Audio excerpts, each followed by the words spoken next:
Hey everybody, it's Matt. Welcome back to the Journey Church podcast. If you haven't yet, be sure to subscribe to this podcast so you can automatically get our weekly episodes. And you might want to go ahead and subscribe to our Journey YouTube channel as well. You'll find messages, music, interviews, inspiring stories, and more for you all right there. Now, I hope this episode helps you take your next step in following Jesus. We are starting a brand new series called Money Monsters and the skills that you need to slay them. And I need to say a couple things before we actually get into the series, because first of all, if a preacher talking about money makes you feel a little squirrely, I totally get that. So I thought I might as well address that right up front, right? I just want to put you at ease. You've got good reasons for that because you probably had an experience with a church where it was not real positive, or you had an experience with a pastor where they were twisting your arm. None of that happens with this series. We don't do that around here. The point of this series is not for me to try to guilt you into giving money here. You'll see that in a minute. That's not the point at all. I'll explain to you in a second the motive for doing this series. I want something for you. I'm not trying to get anything from you. But before I do that, I thought this was as good a time as any to address something that has nothing to do with the sermon, but it comes up all the time. This is probably the question I get asked more every month than any other question. Often several somebodies who are newer around here will say, hey, can you explain something to me? How does the money work around here at Journey? Which I think is their polite way of saying, how do we know you're not slipping it in your pocket? I could be wrong, but I'm wondering if that's what they're thinking. So anyway, my pockets are empty. You're welcome to check them. I don't have any of it.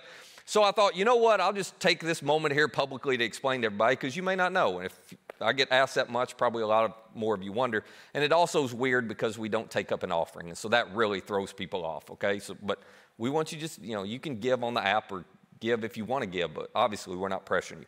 So anyway, here's how money works around here.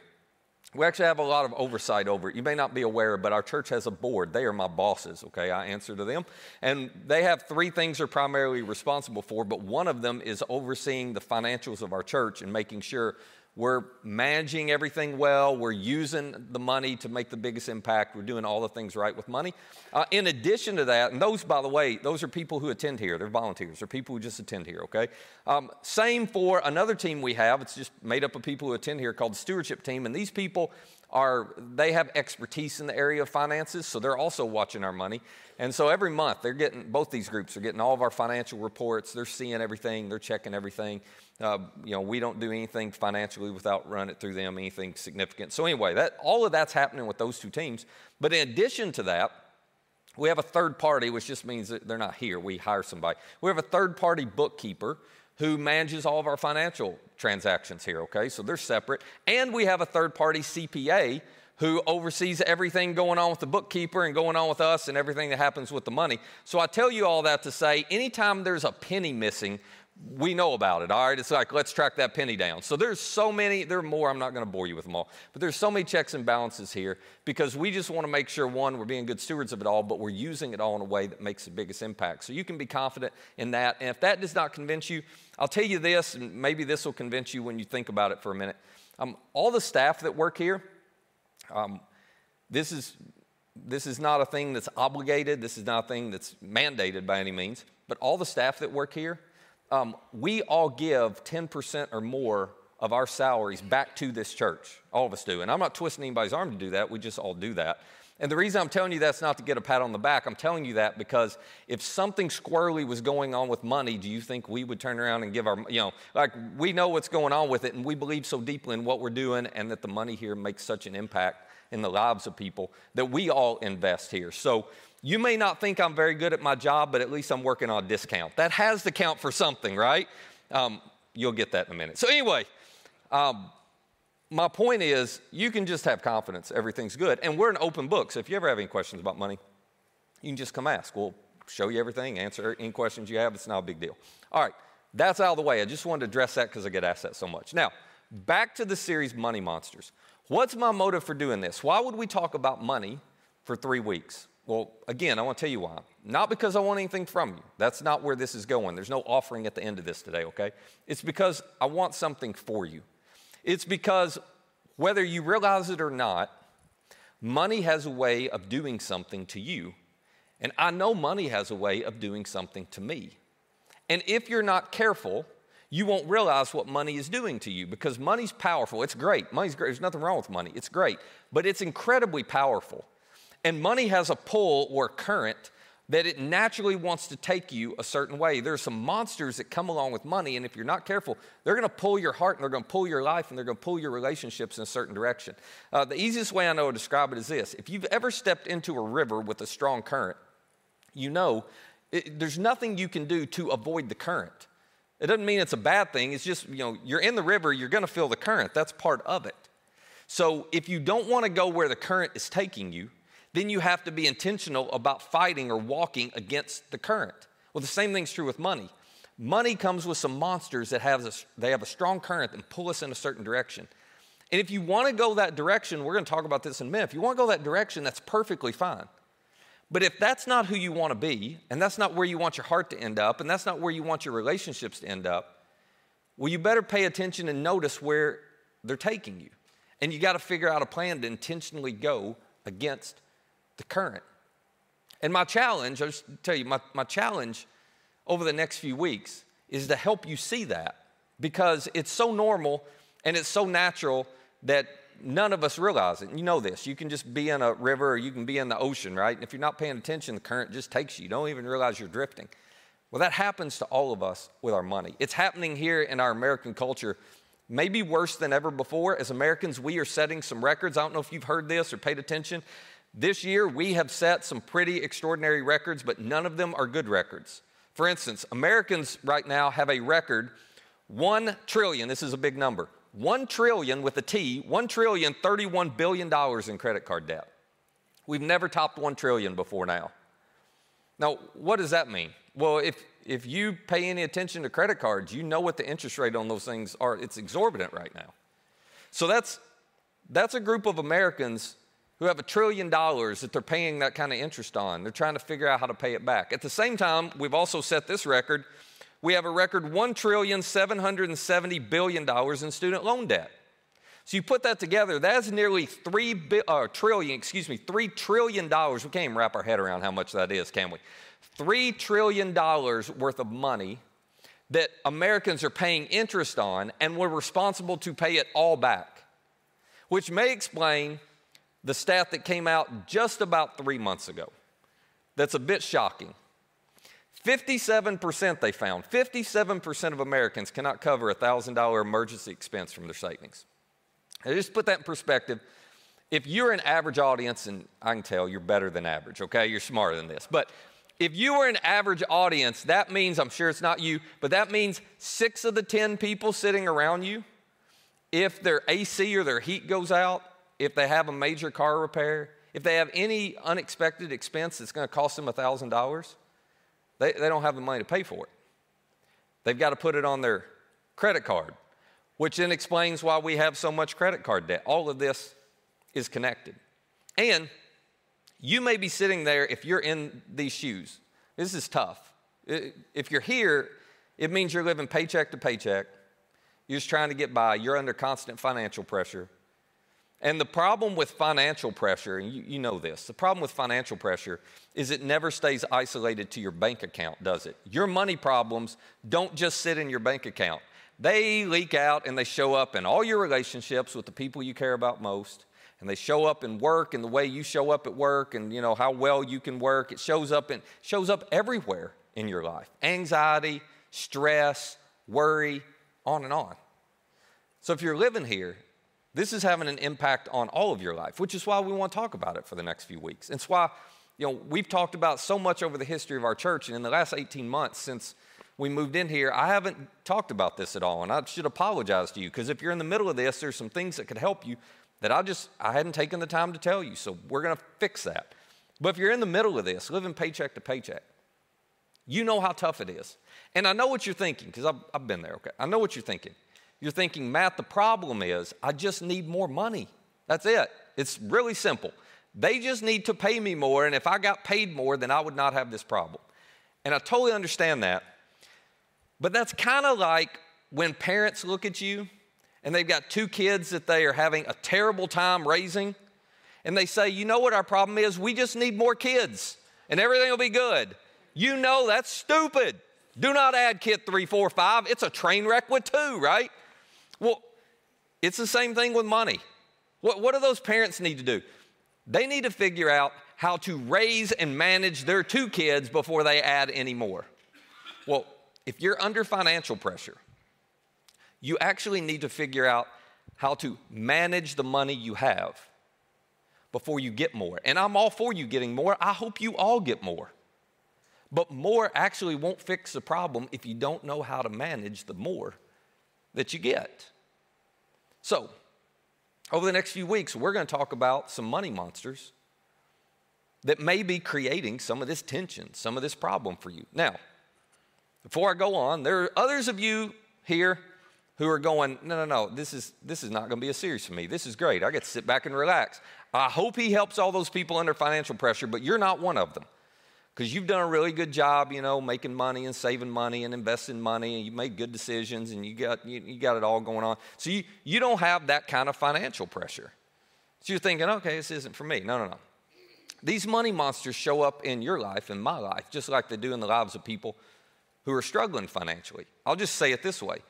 Possessing wealth doesn't make you good at managing it. You say, oh, I'm really good at managing it. Let me show you. No, I don't mean like that. I mean, possessing wealth doesn't make you good at managing it the way, if you're a Jesus follower, he says to manage it. And he's got a little bit of a different perspective on this. So here's where I'm going with this series. This is going to apply to all of us, no matter which end of the spectrum we're on or if we're somewhere in the middle. This is going to apply to all of us.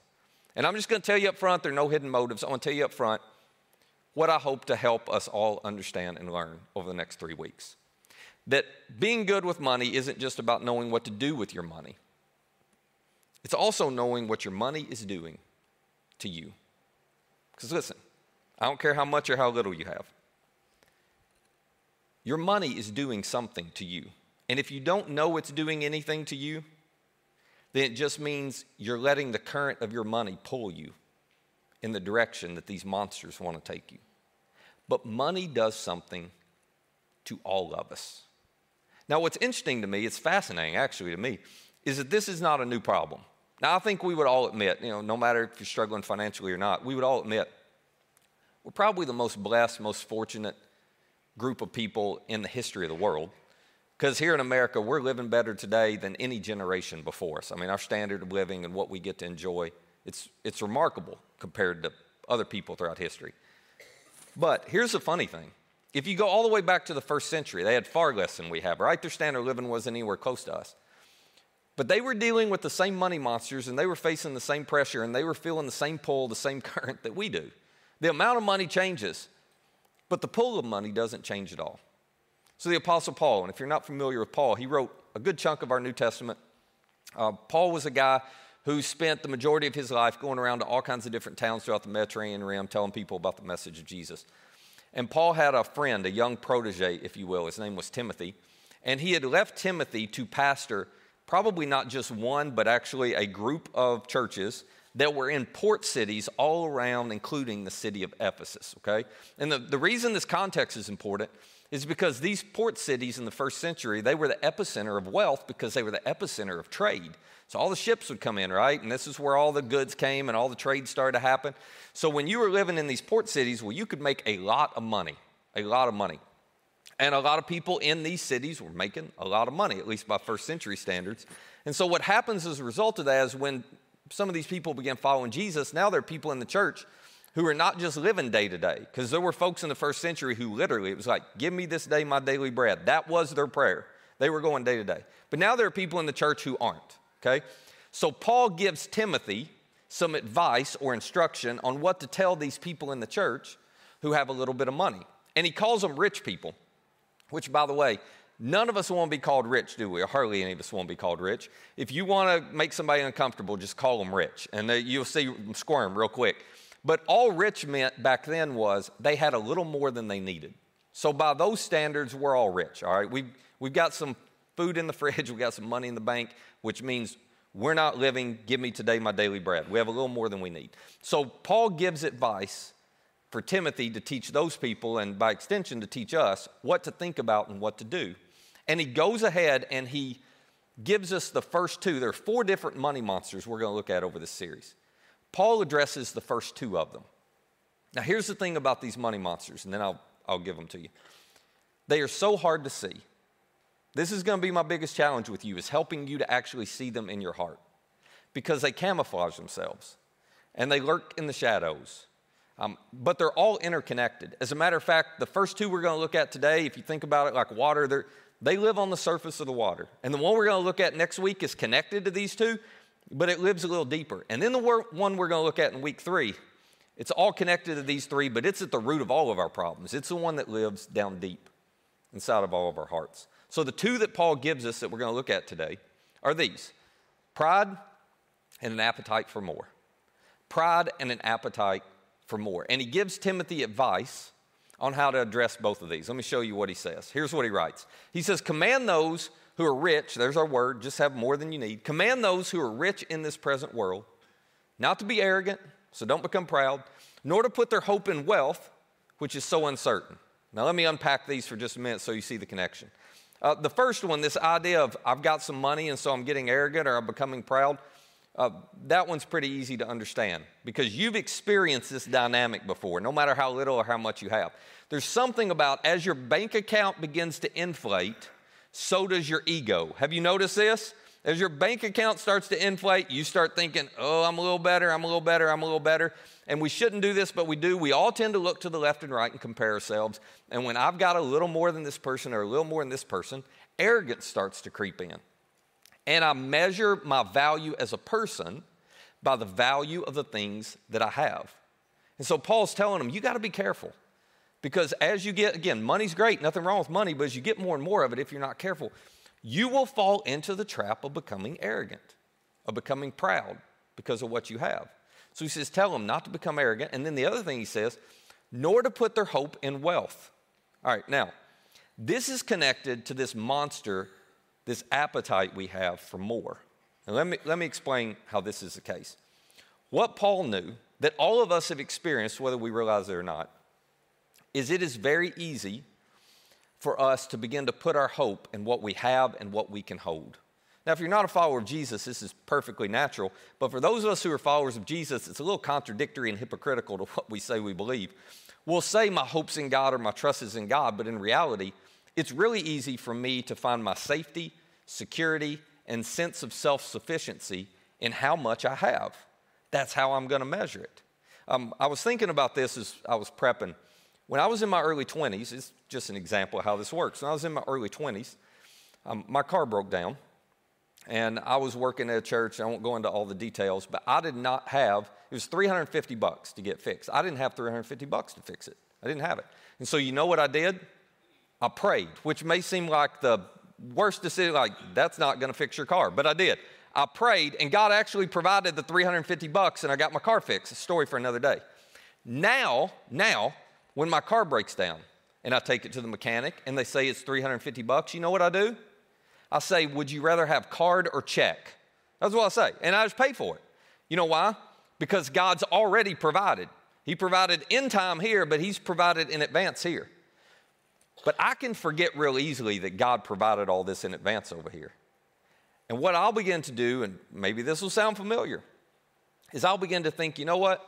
I just need to make sure I have enough saved up to handle whatever trouble or whatever problem the future may hold.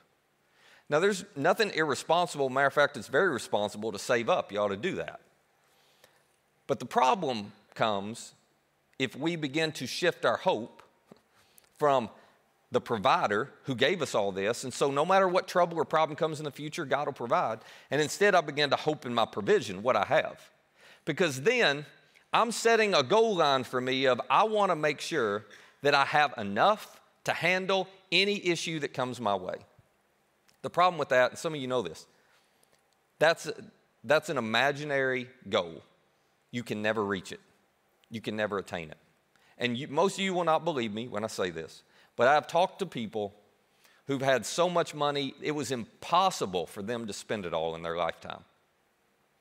And they still felt like they needed more because there was always an imaginary problem on the horizon. But what if this happens? I don't have enough to protect myself if that happens. We're afraid that we might need, this is where you get the appetite for more.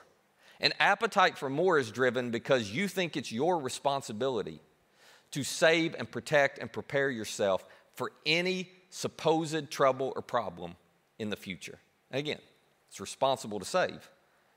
But when you're expecting you have to protect yourself from all of it, that is a weight that you cannot carry, which is why you have so much anxiety and worry.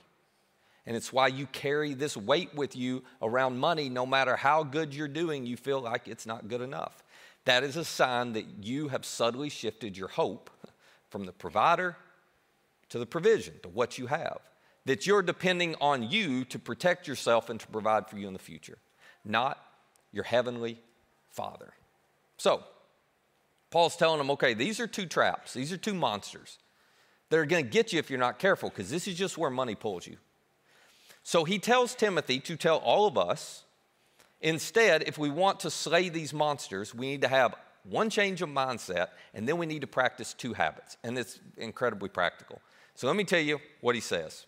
He says, instead, I want you to tell them to put their hope in God, who richly provides us with everything for our enjoyment, which sounds like a church cliche, doesn't it? But Paul's going, no. You actually have to change your mindset from you're the owner of everything to you're managing. From it's all on me and I've earned all this and I deserve all this, which you're going, well, I did. To which God would say, well, yeah, but I'm the one who gave you the brain and the skills and I put you in the place where you could. It's like I still provided all of it for you. I gave you what you needed to have that. But as long as we think we're an owner, then I've got to trust me to protect myself and provide for myself for anything that could happen in the future. If I'm a manager, if I believe this is all God's and he's given it to me to manage, well, now I've got to be responsible with it, but I'm not ultimately accountable for it. I'm not accountable in the sense of having to protect myself from all the problems. That's his job. And if there's a problem that comes in the future and I've been smart with what he told me to do with what he gave me, he'll provide for me in the future. So Paul says, why don't you tell them, why don't you remind them, everything they have, God gave them because he wanted them to enjoy it.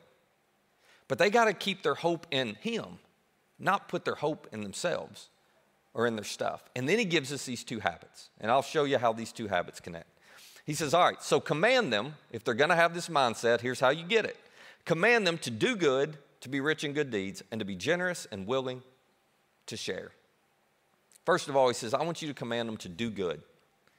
So what does that have to do with money? Well, everything actually. Because if you are most focused on taking what you have and doing good with it, making an impact with it, you will not fall into the trap of becoming proud and arrogant. That monster will not get you.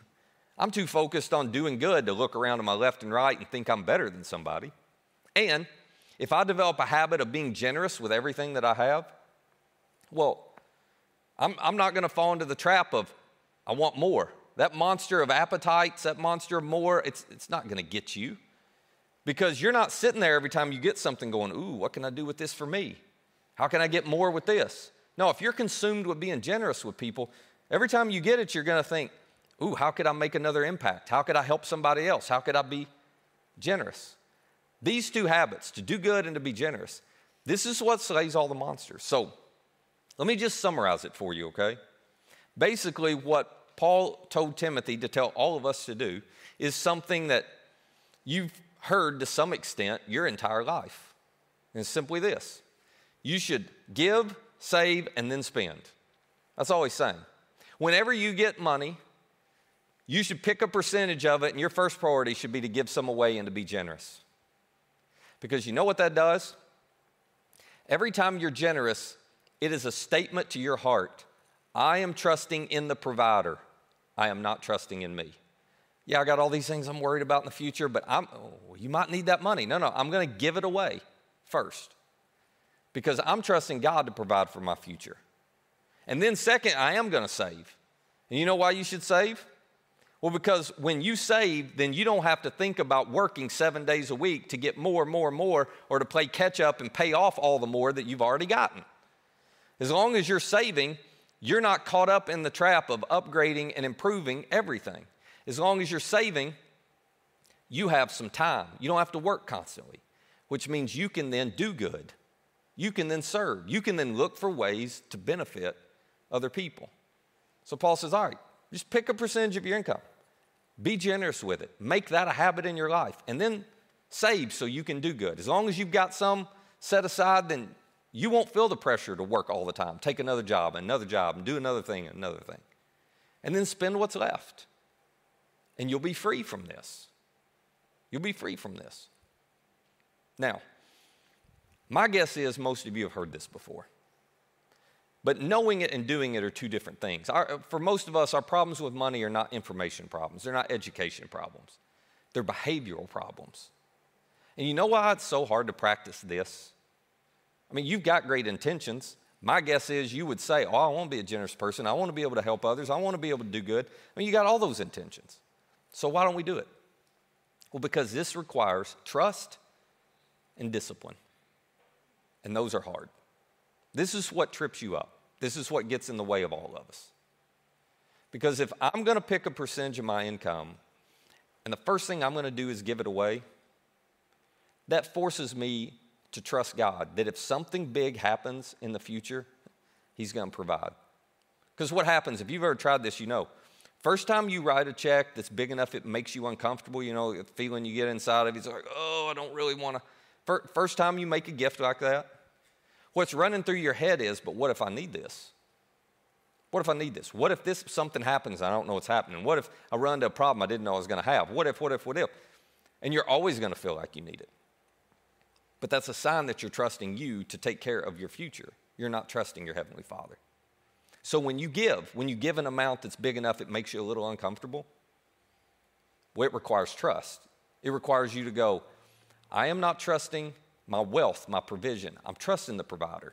God, I'm trusting that if it happens in the future and there's something bigger than I can handle on my own, that you're going to provide for me because I'm doing what you want me to do with what you've given me. To give, to save, before you spend, that requires discipline as well. The discipline to say no to you so you can say yes to something better in the future. The discipline to say no to you, I'm going to put that back and save it. I don't want to do that. I'm going to put it back and save it and say no to me now and all those things I want. Because I want to have the margin, I want to have the freedom to be able to do good. I don't want to feel like I have to work all the time, make more money, pick up another job. Well, this is all about trust and discipline. But everything about the money monsters pull you away from that. Pride and an appetite for more are always pulling you along the current in the exact opposite direction. So, here's all I want to encourage you to do this week. Would you pay attention to what's going on in your heart? This is it. I think this is hard enough for all of us. Would you pay attention to what's going on in your heart? You say, I think my heart's fine. I don't think money's doing this to me. No, money is doing something to you. It does something to all of us. Just pay attention and see if money has got you caught in the current where it's pulling you down towards pride or towards an appetite for more. See if money has pulled your hope in a direction where you're hoping and trusting in your stuff and your plans and your investments and you're this, you're that, instead of in the God who provided all of it for you to begin with. Would you just pay attention to where money's pulling your heart and the impact money's having on your relationships and on your ability to be the person that you intend and want to be, a generous person, a person who does good for others, a person who makes a difference with your life? Just pay attention. And if you find that money's pulling you in a direction you actually don't want to end up, and it's shaping your character in a way that you actually don't want to shape it, it's impacting your heart and your relationships in a way that you don't want to impact it, then maybe you should do something about it. You're going to have to be intentional to go upstream. Maybe you should decide, as scary as it is, okay, maybe I should give and save and then spend. Maybe I should try a different approach. Because these are the skills that slay the money monsters of pride and more. Here's the thing I know. Being good with money is not just about knowing what to do with your money. If you don't know what to do with your money, you can figure that out. There are people who can help you, podcasts, books. You can figure that out.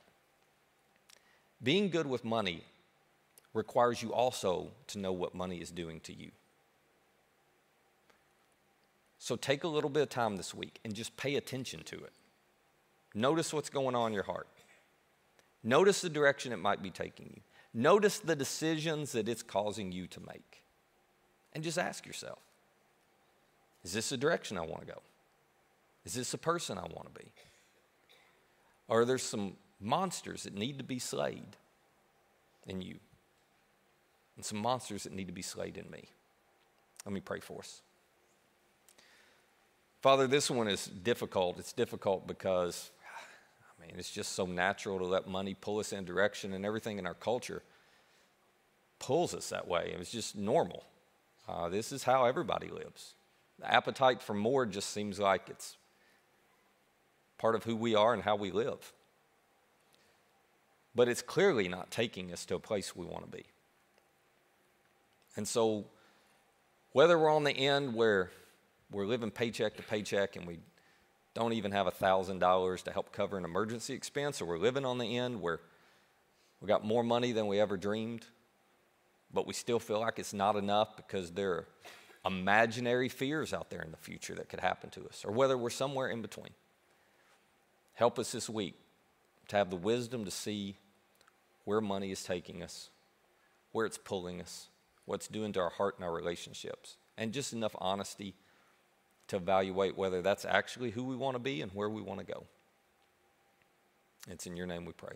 Amen. Hey, if you'd like more content like this, subscribe to our YouTube channel and download our Journey app to access all of our recent message content. And our app is the easiest way to share this content with a friend. For more information on our church, or to find our app or our YouTube channel, just visit journeycalway.com. That's journeycalway.com. Thanks for listening.